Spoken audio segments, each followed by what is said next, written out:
1, 2, 3 record? Yep, we did. Excellent, thank Oh, you. that's all right. All right, ladies and gentlemen, thank you. I'm so excited. Have a seat, let's get started. I wanted to start with this and prayer, but last time we were together, I talked about a family secret and how we were focused on stories and looking at the Bible as a series of stories. And I said one of the things that I would like to do when I talked to my sisters about it was, can you think of a story in the Bible that relates to this situation that we were sorting through? Because it was kind of a, surprise, and we were sorting through our feelings and all the questions we had that couldn't be answered. And so I said, can you think of something about deception? Can you think of something where somebody was hiding something, there was a secret? And we came up with a couple of examples, but they really didn't seem to apply. Then over time, I have thought back on that event, and I want to tell you that the story that God brought to my heart about that event was Hagar. And I found it when I asked a different question. You remember my first question was, is there a story about deception? Because I was focusing on my perspective. But then over time, I started to better appreciate my mother's perspective and how difficult it was to go through what she had gone through at 17, to not finish high school, to be sequestered or hiding out in the second story of her house for 4 or 5 months because nobody could find out that she was pregnant. And then for her mother to, it is horrible to consider. And then for her mother to raise her child, and then from that point on, she could never be truly truthful about what had occurred. That was just the way it was handled. And for her whole life, for her to see her brother and know that that wasn't really her brother. So that's pretty tricky. When I started to appreciate her point of view, that's when I asked a different question. Is there a story in the Bible about a woman who has been used or who has been given such a terrible situation to have to deal with in life?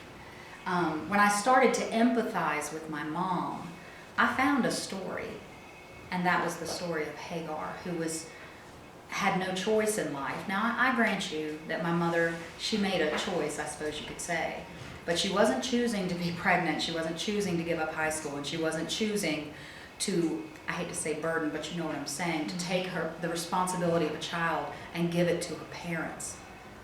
But that's what Hagar was asked to do. And then when Sarah was done with her, frustrated, conflict, kicked her out, it is Hagar who is the first story in the Bible that shows us God's compassion and shows us God's promise, because Hagar gets a blessing too. That is absolutely amazing, given the situation. That she is out, she's scared, she's cast out with her son, and God finds her and answers her prayer. And God gives them water, and God gives them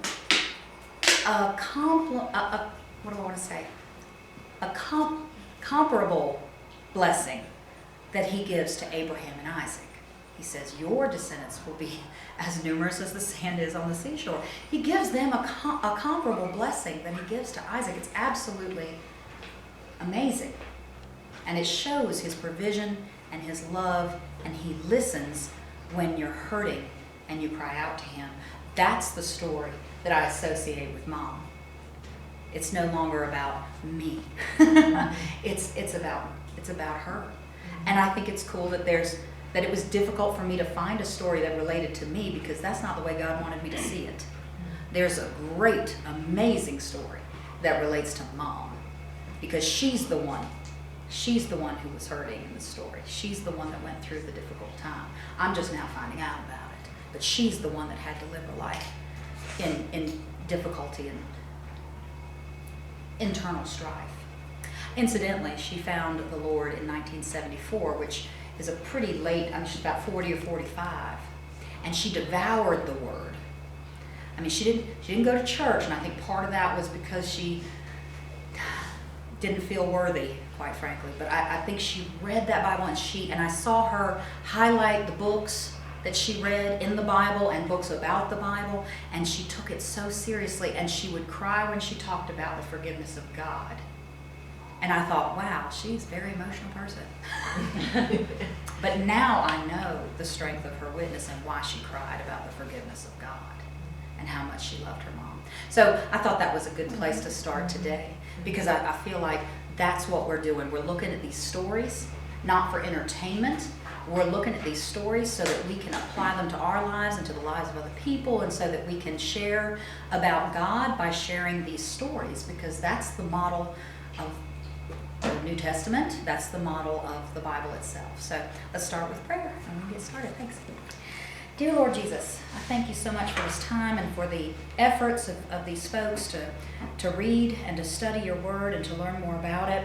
I pray that you enter this room, that your spirit be clear, and that you help us to know the questions to raise and to encourage one another, and to consider these questions that hopefully illuminate your word and have these stories leap off the page. I thank you for our experiences, because that is what helps us to relate to these people in the Bible. And I thank you for the experiences that help us to better understand their story. I thank you for our time together, and I pray once again that you help bring us together each week until we have finished this Bible study together. Pray for those who can't be here today, that you're with them and that you are close to them. And I pray that this video helps now. In Jesus' name I pray. Amen. Amen. Guys, we are in chapter 2. I already told you 2 is my favorite. 2 and 7 is my favorite. Chapter 2 is all about the rest of Genesis. It sets up so much. I've heard folks say, if you have a new Christian, don't tell them to start in Genesis, because you want to start maybe Matthew or maybe Luke, or to start somewhere else. But I got to tell you, I love starting in Genesis because it just teaches you so much. We have some discussion questions we can kick off with. We're going to talk about the brother stories. But first, I wanted to talk about the metaphor. Where are we in the life stages of man? Last week, we were in conception, the very, very beginning of everything, mysterious and full of questions. And then this week, we're in, you could call it kind of gestation or birth, because we literally have a womb. We literally have this Garden of Eden that man is expelled from, like a birth. And I talk about some of these metaphors and some of the language that pops up that is parallel to a birth. It's in here. Things like we have, in the story of the Garden of Eden, we have naked, we have like a baby, we have the creation of man, the first breath of man. We have naming that comes up. All of those things happen when you have a baby. You have to name them. They take their first breath and they're naked. We also have a fantastic metaphor when the sin occurs, that now their eyes were opened like an infant. That's what we do when we have a newborn baby. We just sit and wait and stare at them until those eyes open. It's amazing to me, the beauty of the message when you look for that metaphor. And then of course we also have eating. The whole center of the Eden story is about eating, and that's exactly what happens when a baby's first born. It's about feeding it. So we have at least 5 connections in the Garden of Eden that resonate with us when we think about the birth of our child, or the birth of any baby. So there's a little support for my theory on where we're starting and how the structure of the Bible is written like a story following the life stages of man. There's so much. When you're pregnant, the baby has to come out. That's inevitable. That's inevitable. So it brings up a pretty interesting philosophical question about Adam and Eve in the garden. Do you think their sin was inevitable? They were given a choice. I don't know when they made their choice. I don't know if they were 13, Adam and Eve, when the serpent came around. I don't know if they were 35. I don't know. But I do know, well, I suspect that it was inevitable. Eventually, this choice was going to happen. The question that is raised, it's actually the very first question in the entire Bible, is raised by the serpent. It's interesting. We ask questions all the time. It's a way to gain knowledge. It's a way to interact with. It's conversation to ask questions. It's kindness and compassion to ask questions of how are you doing? How is your sister? How is your mother? We ask questions all the time. It's interesting that the first questions in the Bible move the story right along. And the first question that's asked is actually voiced by the serpent. So that's one of the things that I asked you to look at. Explore the first 10 questions in the Bible. They're all Genesis 2 through 4. And I'm sorry it's not typed, but I did write it down so we could look at them.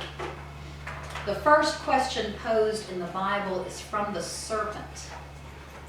Did God really say you must not eat from any tree in the garden? I think you'll agree with me, that started it all. That's quite a question. Of course it's answered, but that doesn't help. They still make a bad decision. Did God really say you must not eat from any tree in the garden? The next set of questions comes in threes. God asks Adam 3 questions after the fall. They are, where are you? Who told you you were naked? And have you eaten from the tree I commanded you not to eat from? These questions show God knows the answers to all of them. He says, where are you? Who told you you were naked? God's asking that question to Adam. Adam hears him. He's in the garden, clearly. He knows that answer. Have you eaten from the tree I commanded you not? He's not going to ask that question if he's not already suspecting it, just like we do when we ask our children, did you eat the cookie from the cookie jar? We already know the answer from the crumbs or the broken lid. We already know. And it's just like that with these questions. Then, when asked, have you eaten from the tree I commanded you not to eat from? Adam blames Eve. So the next question is for her. What is this you have done? What is this you have done? And so those are 3 powerful questions, the 4th one to Eve, in the garden, that all point to the focus God has on the choices of man and woman. And then the next 3 questions asked in Genesis are of Cain. Why are you angry? Now, you're familiar with the story, so you know what he's referring to. Why are you angry? We're told Cain's face is downcast. So God asks why is he angry? Should he be angry? What else could he be? Why aren't you happy? Your brother did the right thing, and I favored him for it. Cain had a choice. He could have been happy for his brother. It's a great question. Why are you angry? As opposed to a whole host of other things he could have been. Why are you angry? Why is it your face is downcast? If you do what is right, will you not be accepted? God intervenes here before the sin. And that's one of the reasons why I wanted to show these 3 questions. These 3 questions and these 3 questions next to each other.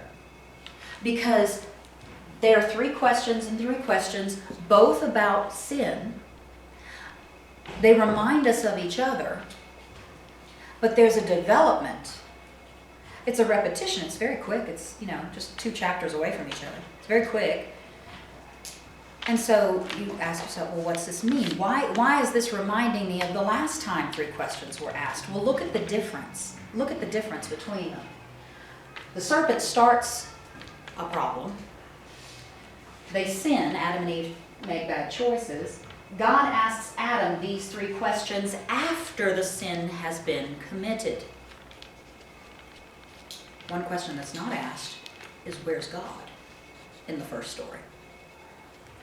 The reader has to come up with that, I suppose. But in the second story, God is asking the questions before the sin is committed. That's a development in the story that the author of Genesis is telling. Well, the first time, God asked afterwards. And of course, there's cursing and there's punishment and consequences. But the second time it happens, when it happens outside of the garden, God's not taken by surprise.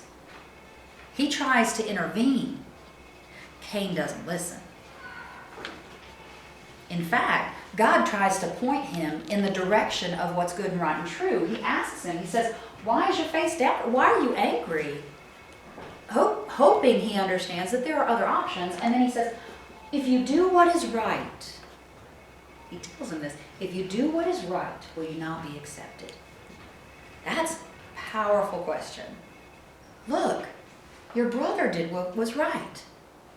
He brought the fat of the firstborn. You brought the grain offering. I favored the animal. I favored the fat of the firstborn. If you do what is right, won't you be favored? But instead, it's jealousy. It's anger. It's the path. It's the path in the wrong direction. But what's different is that God intervenes here. And so that's something you pick up when you start noticing similarities. And some of these similarities are maybe something you wouldn't necessarily pick up on. It feels kind of grammatical. Why am I looking at questions? I never thought to look at questions and pay attention to those before. But it's grammatical structures that helps us to read the Bible as literature and pick up on some of these things. This wouldn't surprise you if this was a great novel, a classic novel in 10th grade sophomore English, that you would look at this and say, okay, well, I'm just saying those kinds of approaches actually show you the brilliance of the Bible too, and raise some great questions. Speaking of questions, let's look at the last one. The next 3 questions are God's, Cain's, and God's. God asks after the sin, where is your brother Abel? What did he ask Adam and Eve? Where are you? What did he ask here? Where is your brother Abel? Cain's response, am I my brother's keeper? And then God's response, same as up here, tying it to that first story again. What have you done? The exact same question he asked Eve and Adam. So those connections, I'm not making it up. Same as Adam and Eve, same as Adam and Eve. The only difference here is that Cain asks the question, am I my brother's keeper? And because they're similar, they're emphasized. We notice that. But the difference is even more emphasized. Why is that second question there? Am I my brother's keeper? And as I said in the book, the rest of the Bible attempts to answer that question. Am I my brother's keeper? Is the rest of the Bible is answering that. Not only with brother stories, but obviously the New Testament says, yes, you are your brother's keeper. In fact, you're your neighbor's keeper. In fact, you should be concerned about your enemy and love him too. That's where the Bible goes. So these questions set that up. Great, brilliant introduction to the whole story. So that's my little chat. I was curious, so I kept looking for questions. And the next ones that I found were asked of Pharaoh, which I thought was interesting. If you're interested, you can look that up. But the next 3 questions are from Pharaoh to Abraham about his lie about Sarah being his sister. Interesting, but anyway, we pause there and move on. We got brothers to talk about. We got all sorts of stuff to talk about.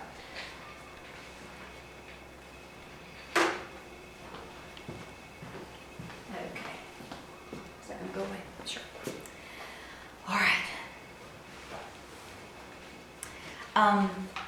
again, the metaphor is birth of a nation. Birth of a nation. As we read the Bible, I want you to start to notice some of the connections. And I've already told you that we're going to have the life stages of man mirrored in the history of Israel's history, in the stages of Israel's history. And we just from experience know that birth and death have actually some similarities. There's things about the end of life that remind us about the beginning of life, especially a long life. I'm thinking particularly when, older folks, when elderly people need to be fed, need to be assisted with feeding, when elderly people have to be cleaned after doing what comes naturally, when elderly people have to be assisted with walking. There's some things about death that seem to have a role reversal and remind you of the beginning of life with children. And there's some things that the Bible picks up that reminds me of that connection. And one of them is that here we are in the beginning of the Bible, in the womb, so to speak, of Eden, and the birth of humanity, and which of course is also the birth of Israel's history, is occurring. And yet, the image that is used in the New Testament is being born again. So, that's where we're heading. That's where we're heading. This being born and the creation of God that has set up how life is sustained and how man is able to obey the first command of God to be fruitful and multiply. All of that is setting up the beginning of his plan, and then where that ends up actually mirrors it with the exact word of what we're talking about, and that is being born again. And Nicodemus' question, how can I be born again? We're going to be born of the Spirit in the New Testament. So that's where we're headed. All right. I have covered quite a bit of this. Let's go to the brothers. I asked you in the discussion question if you could name as many brothers as you could coming from Genesis, and possibly if you could do it in order, and then you would actually be generating a lot of what we're going to discuss. So I'm talking about number one here, and I thought I would just trade this over and copy them down. So I know what you're thinking. Can I cheat? Yes, you can cheat. But I just want you to tell me if we can name some brother stories. Of course, we already have one. And that's Cain and Abel. Who's the oldest? Cain and Abel. What other brothers do you know? Yes, Mr. Jacob. Esau and Jacob. Jacob and Esau. Who's oldest? Esau. Mm-hmm. They know where we're going, so they know which one's older. Let's see. Jacob and Esau, or Esau and Jacob. Yes, Brittany. Isaac and Ishmael. Isaac and Ishmael. Who's older? Ishmael. Ishmael. All right.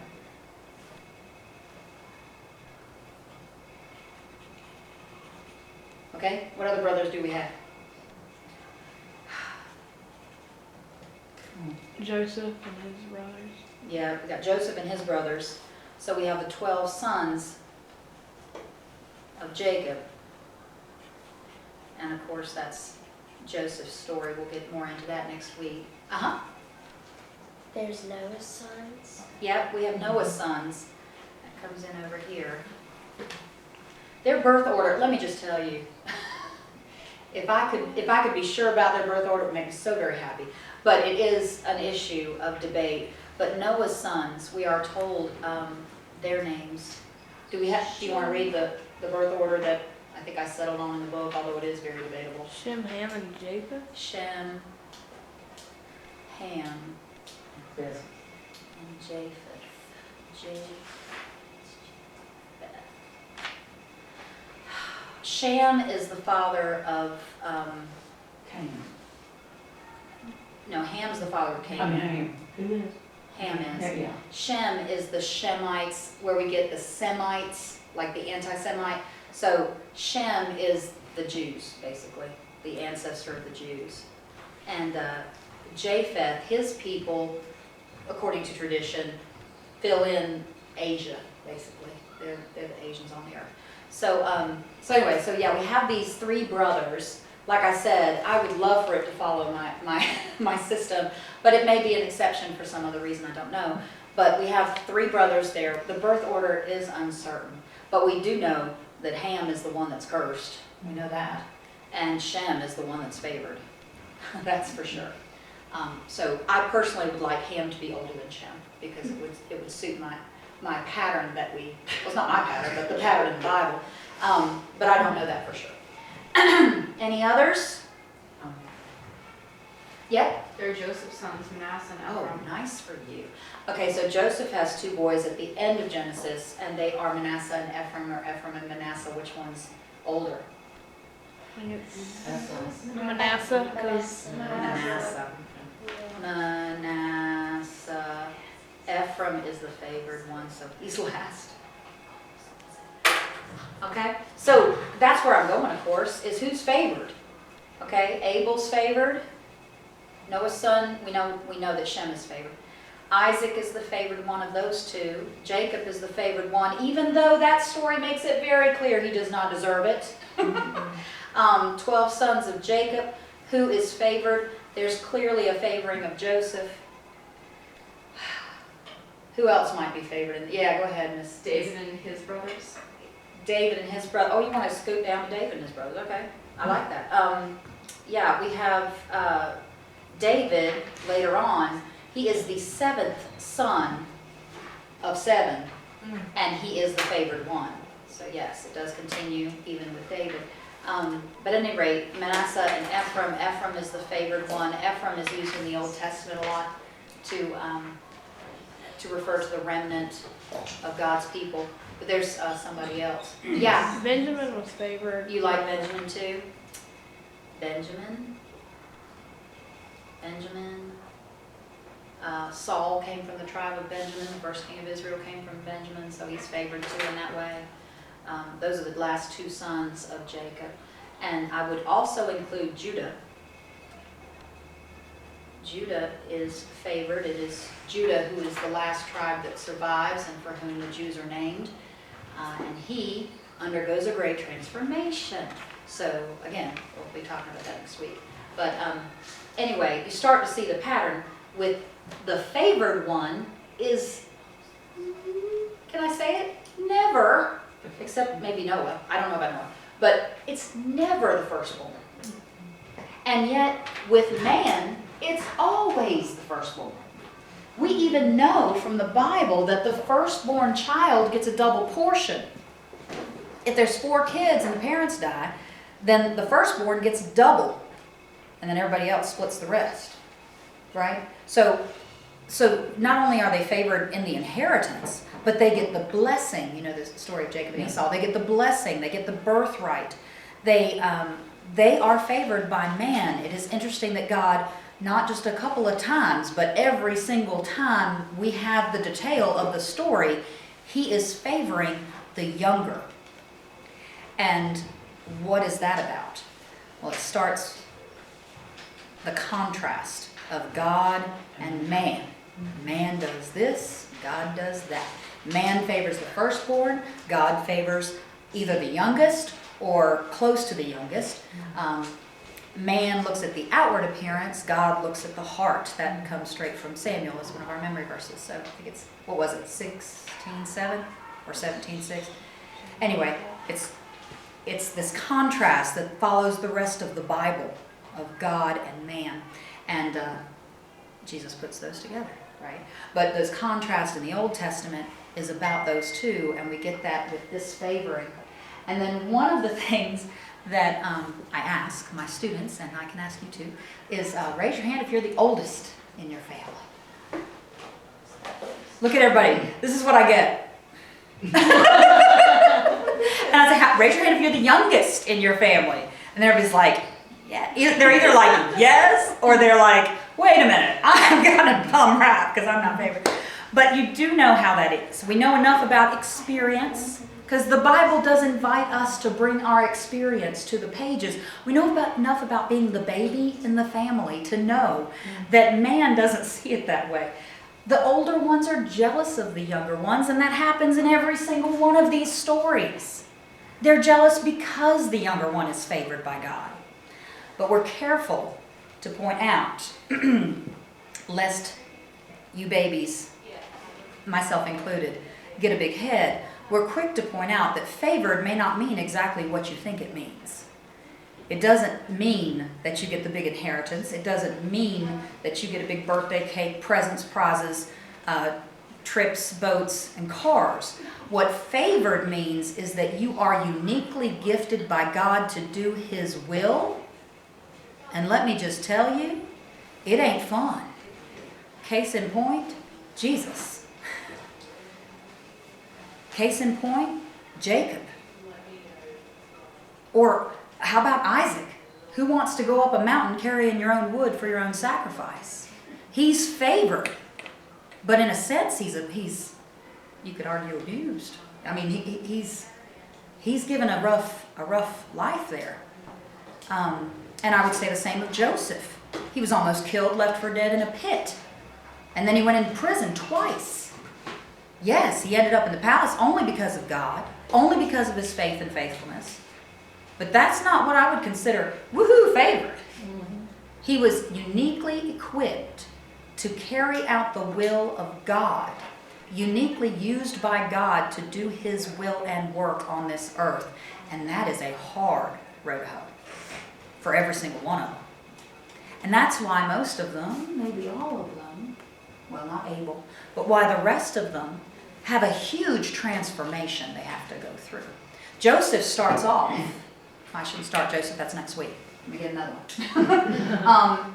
Jacob starts off favored by mommy, and Esau's favored by dad. And when we read that in the story, we're thinking, oh my. It's really Hebrew parallelism. They're both favored by both. But nonetheless, it states that one is favored by one and Jacob is favored by his mother. But then when we have the blessing story, oh my gosh. Jacob blesses the wrong son. And he even suspects it's the wrong son. You know, the voice, the hand is the hand of Jacob, but the voice is the voice of Esau. He knows that, or he suspects at least, that he's being duped, and yet he still gives the blessing to the wrong son. Esau comes home, he's upset, he wants to kill Jacob. How's that for being favored? Jacob has to run away from Esau for fear of being murdered. By the way, a retelling of the Cain and Abel story, wouldn't you say?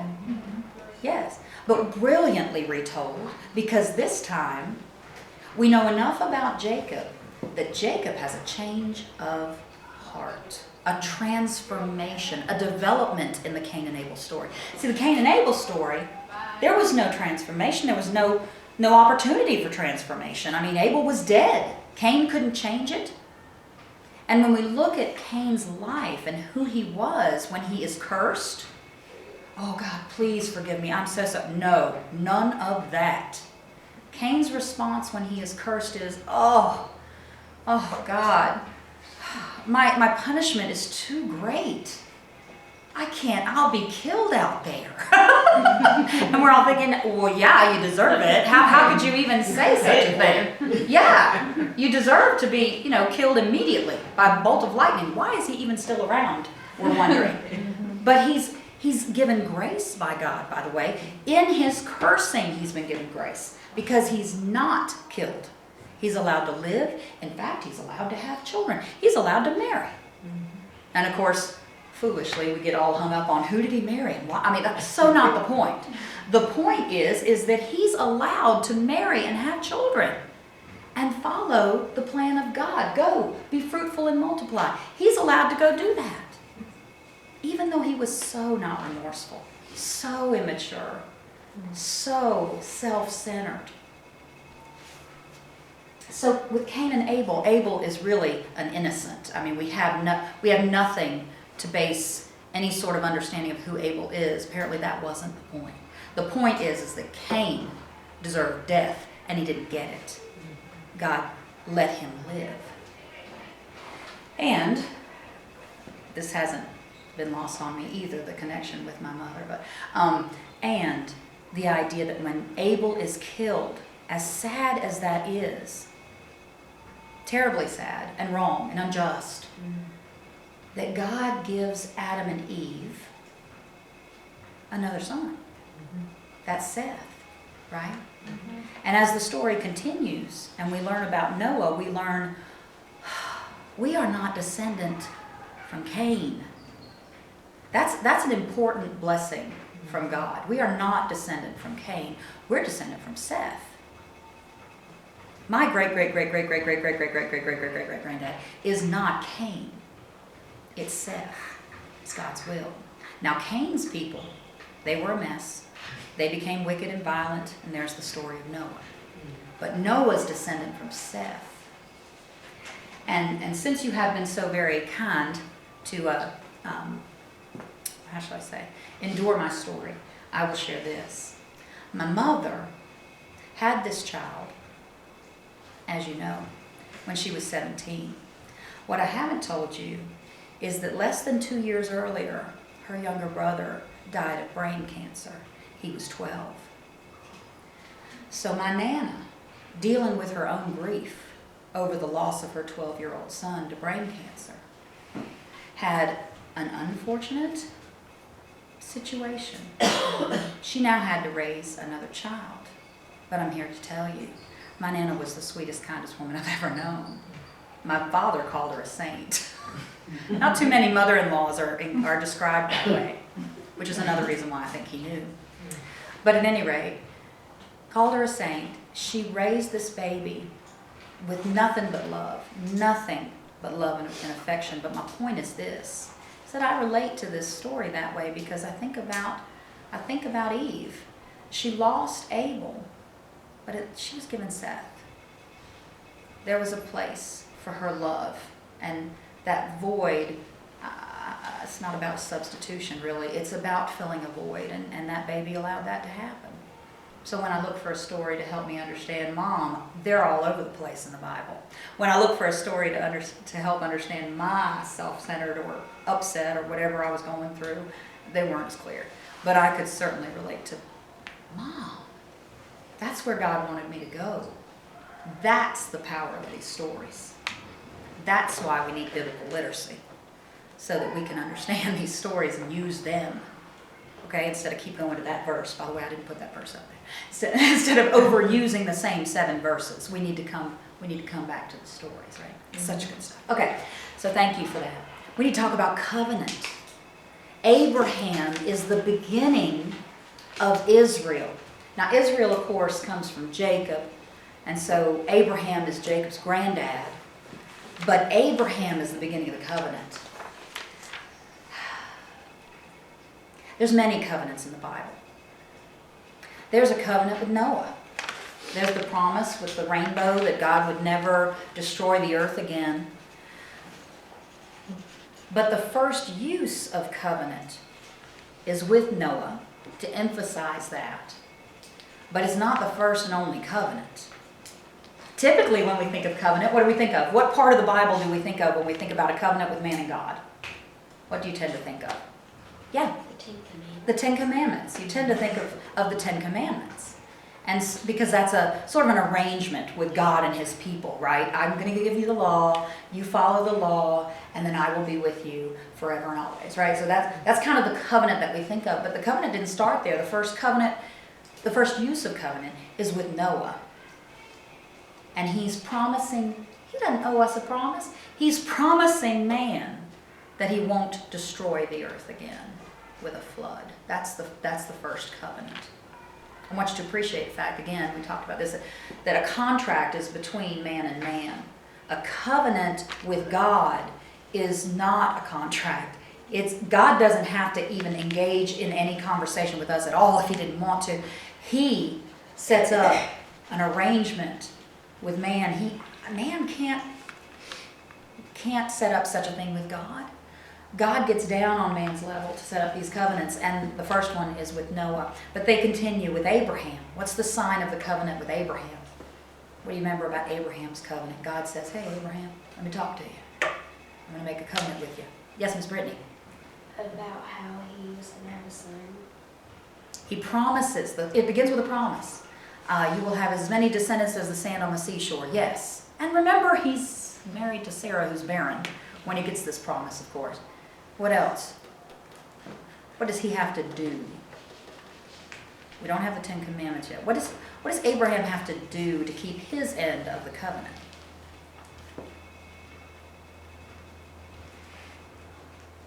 Yes, Rachel, tell everyone. Circumcision. Yeah, it's circumcision. That's the sign of the covenant with Abraham.